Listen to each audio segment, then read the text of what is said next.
kalau ada salah satu hal yang menurut saya sangat esensial, yang saya pelajari dari bertemu dengan ratusan, bahkan mungkin ribuan pengusaha-pengusaha sukses yang ada di Indonesia, bahkan sampai di level internasional, yang mana saya sudah pernah ngobrol secara personal dengan mereka, bahkan beberapa juga menjadi teman yang sangat baik hingga sekarang. Ada satu tarikan, ada satu kesimpulan yang bisa saya share kepada kamu saat ini. Itu adalah apa yang menjadi kebiasaan mereka yang membuat mereka menjadi kaya, menjadi seorang pengusaha yang sukses, membuat mereka minimal menyandang status sebagai miliarder. Nah, jadi para miliarder ini, orang-orang yang super kaya ini, para pengusaha yang sukses ini, ternyata mereka semua memiliki satu yang namanya kebiasaan yang mereka lakukan setiap hari. Jadi apapun jadwal mereka pasti selalu mengusahakan akan melakukan ritual-ritual pagi mereka, yang mana ritual pagi ini beda-beda. Setiap orang tuh beda-beda. Jadi ada yang bangunnya jam 5 pagi, ada yang bangun jam 6 pagi, bahkan ada yang bangun jam 7 pagi. Ada yang bangun pagi meditasi dulu, ada yang bangun pagi jogging dulu, ada yang bangun pagi sarapan dulu. Jadi masing-masing punya kebiasaan yang berbeda.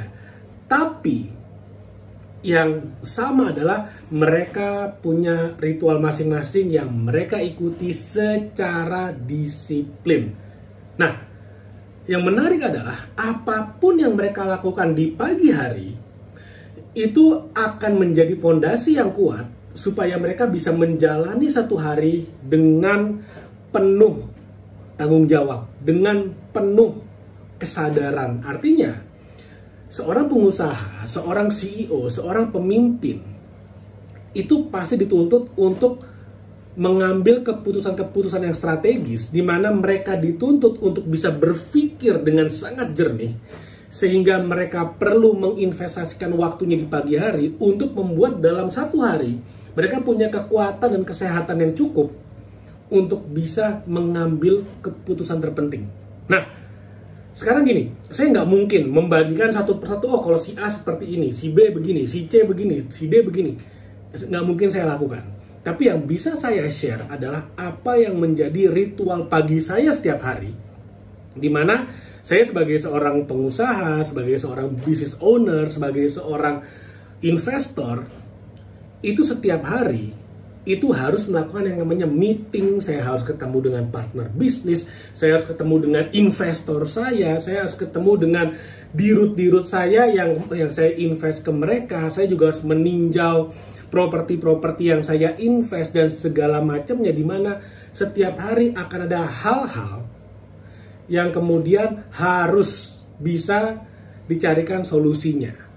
Dan setiap hari adalah pembelajaran yang baru, sehingga saya juga harus setiap pagi menyediakan waktu sekian jam supaya the rest of the day, supaya sepanjang hari saya bisa memberikan performa yang terbaik kepada tim saya, kepada bisnis saya, kepada investment saya, kepada CEO saya, dan sebagainya. Oke, nah apa yang saya lakukan di pagi hari? Saya hanya akan share pagi harinya saja, karena saya punya kepercayaan, saya punya belief bahwa apa yang kita lakukan di 2 jam pertama itu yang akan menentukan apa yang akan kita lakukan sepanjang hari. Oke? Jadi pertama gini, saya termasuk orang yang tidurnya itu cukup awal. Saya bukan orang yang begadang, saya bahkan gak bisa tidur jam 11, jam 12, saya gak bisa. Setiap hari saya tidur jam 9. Jam 9 saya udah masuk kamar, cari ngantuk. Kalau saya bahasanya cari ngantuk. Paling lambat jam 10 saya udah tidur. Paling lambat jam 10 malam saya udah tidur. Sehingga besok paginya jam 5 setengah 6 saya udah bangun. Itu range bangun saya tuh, jam 5 setengah 6. Jadi kalau saya bangun jam 6 pagi itu udah kesiangan menurut saya. Nah, lalu kemudian apa yang terjadi dari saya bangun? Kan nggak mungkin bangun langsung berdiri bertenaga, kan nggak kayak gitu. Itu cuma ada di kartun-kartun tuh kayak gitu. Cuman kalau saya nggak kayak gitu. Saya bangun masih di kasur. Biasanya saya gunakan setengah jam awal saya itu adalah untuk memikirkan hari ini mau ngapain. Saya review lagi hari ini saya mau ngapain. Lalu kemudian biasanya saya pakai juga untuk berdoa. Bersyukur, ini yang paling penting. Bersyukur. Apa yang disyukurin, apa aja. Masih ada oksigen untuk bernapas. Masih ada AC yang bikin kamar saya tetap sejuk. Masih ada selimut sehingga saya nggak kedinginan. Ada keluarga yang support saya apapun yang terjadi. Apapun yang bisa disyukuri, disyukuri. Masih ada kasur yang empuk sehingga tidur saya nyenyak. Masih ada bantal yang bisa menyangga leher dan kepala sehingga saya bangun nggak pegel-pegel. Apapun disyukuri. Disyukuri aja. Dan setelah bersyukur selama setengah jam, yang saya lakukan adalah saya minum air. Cukup detail ya, minum air. Minum airnya berapa? Tergantung, kan saya biasanya kalau malam itu bawa air tuh, 1 botol minum ke kamar. Nah, berapa sisanya habisin aja. Lalu kemudian ke kamar mandi. Setelah itu saya siap-siap olahraga. Nah, olahraganya apa? Bisa macam-macam. Kalau misalnya kemarinnya itu saya udah nge-gym, udah ngangkat badannya lagi sakit-sakit, ya udah yang santai dulu, misalnya stretching, misalnya jogging atau jalan. Minimal 1 hari saya harus jalan 10.000 langkah. Tapi tergantung waktunya juga. Kalau misalnya saya punya waktu yang agak lowong, dalam arti saya nggak nge-gym misalnya, maka yang saya lakukan adalah saya bisa jalan tuh langsung 10.000 langkah pagi-pagi.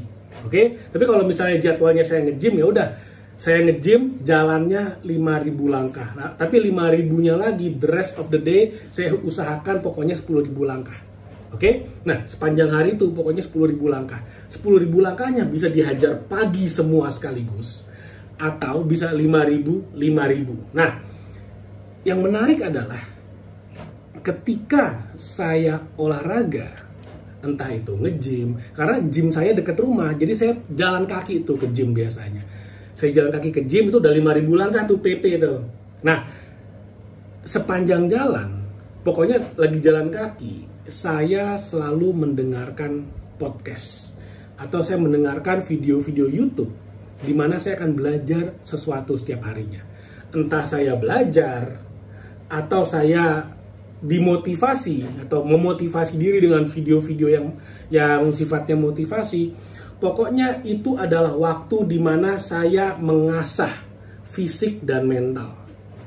Oke, itu kuncinya. Saya mengasah fisik dan mental. Bisa jadi hari ini moodnya belajar sesuatu yang baru. Sesuatu yang baru itu apa? Apa saja. Saya sebagai seorang entrepreneur, saya sebagai seorang pengusaha, saya sebagai seorang investor, boleh nggak saya dengerin YouTube, karena kan sambil jalan, sambil mendengarkan misalnya fisika kuantum, string teori, boleh nggak? Boleh banget. Boleh nggak saya belajar tentang ilmu pertanian, ilmu peternakan? Boleh nggak? Boleh. Pokoknya belajar sesuatu yang baru. Apapun. Kenapa belajar sesuatu yang baru meskipun tidak langsung berhubungan dengan bisnis itu bisa bermanfaat? Karena gini, kita nggak pernah tahu dalam satu hari kita ketemu dengan siapa. Sekarang bayangin gini, saya ketemu dengan satu orang calon investor misalnya. Ternyata si calon investor ini, dia adalah pemilik peternakan. Jadi biasanya gini nih skenarionya nih. Saya ketemu satu orang calon investor yang mana beliau ini pengusaha sukses, lalu kemudian ingin karena usahanya sukses, usahanya jalan, ingin punya hotel. Nah, di sana akhirnya kita ngobrol karena core bisnis saya ini adalah operator manajemen hotel. Bahkan itu juga bisa bantu untuk membangun hotelnya atau renovasi bangunan menjadi hotel dan sebagainya. Kita ketemu, ngobrol, dia cerita tuh, oh, selain saya punya pabrik, saya juga punya peternakan. Nah, bayangkan kalau misalnya ketika dia bilang saya juga punya peternakan, ternyata saya udah pernah belajar tentang ternak sapi, ternak lele. Saya udah pernah belajar dari mana? Dari YouTube. Yang saya dengarkan ketika saya lagi jalan PP ke gym, atau saya lagi ya jalan kaki aja sambil jogging, sambil mendengarkan tentang ilmu peternakan. Kita bisa ngobrol nyambung. Ketika ngobrol nyambung, dia akan tanya, loh Pak Gede kok ngerti tentang peternakan? Memang dulu pernah kuliah atau kursus tentang peternakan? Oh, Saya bisa bilang, oh enggak Pak, saya suka jogging, saya suka jalan pagi sambil kena matahari, sambil belajar apapun, dan saya pernah belajar peternakan Pak. Wah, itu keren banget. Itu tiba-tiba respect naik loh. Wah, langsung wah gila keren banget kata seorang pembelajar. Nah itu biasanya value-nya menjadi lebih tinggi. Nah ketika kita bisa ngobrol nyambung, ada kesamaan, ternyata apa yang terjadi, trust-nya meningkat. Ketika trust-nya meningkat, maka peluang terjadinya done deal, terjadinya kerjasama itu jadi jauh lebih tinggi. Padahal yang saya lakukan apa? Yang saya lakukan sesederhana ngedengerin aja. Di YouTube banyak banget konten yang gratisan yang saya dengarkan dengan intensi, dengan keinginan untuk mempelajari hal yang baru meskipun nggak nyambung dengan apapun yang saya lakukan.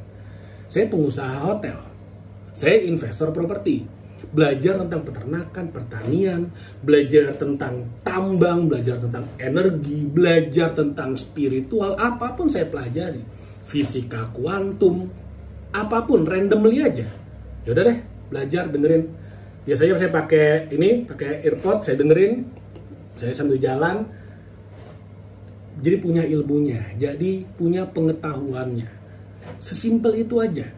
Dan kita nggak pernah tahu siapa yang kita temui. Tiba-tiba ketemu dengan seseorang yang memang dia menekuni suatu bidang yang kita udah pernah belajar, ngobrolnya jadi enak.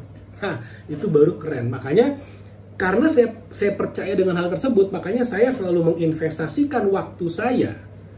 Jadi 1 jam tuh saya investasikan buat olahraga.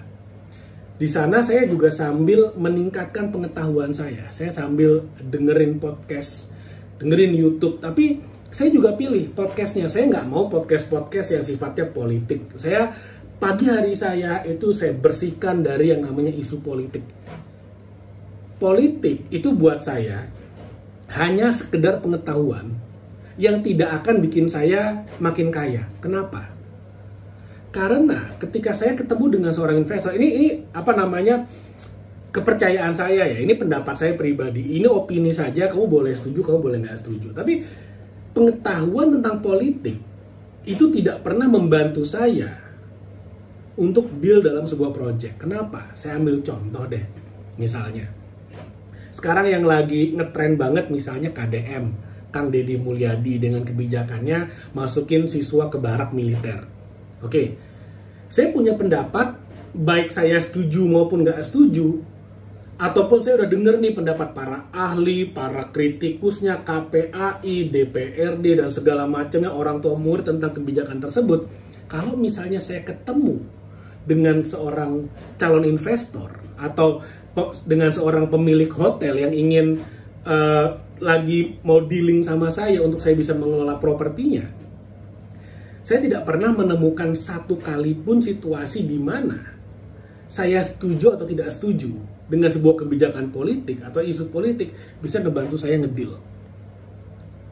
Saya nggak pernah ketemu situasi seperti itu. Makanya saya selalu mensterilkan pagi saya itu dari isu politik.